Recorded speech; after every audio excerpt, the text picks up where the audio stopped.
ए दिलब्या, माझ्या स्वप्नात ना रोज एक पोरगी येते. रत्ना, रत्ना नाव आहे तिचं. अरे, झोपडपट्टीवर राहते ती. हा, तो तर रंगाळपड्याची पोरगी. अरे, अमरावतीला राहत होती ना कधीच. मागच्या 8 दिवसातच आली. पण काय खतरा दिसून राहिली गड्या. अरे, इथं राहिली असती ना तर दिसली असती झांबी.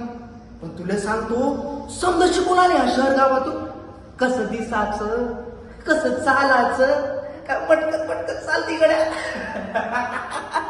पण तुला सांगतो, सध्याच्या हातीत हा एकच बंबाटणं काय पाहिजे. आणि आपल्याला बी तोच पाहिजे. मला तर लग्नच करायचं तिच्याशी. अमरावतीचं पाणी पेल हाय म्हणून काय झालं, आपण बी सारंगपूरचं पाणी पेल हाय. पण तुला काय वाटतं रे दिलका, मला ती हो बोल, सांग ना, मला ती हो बोल.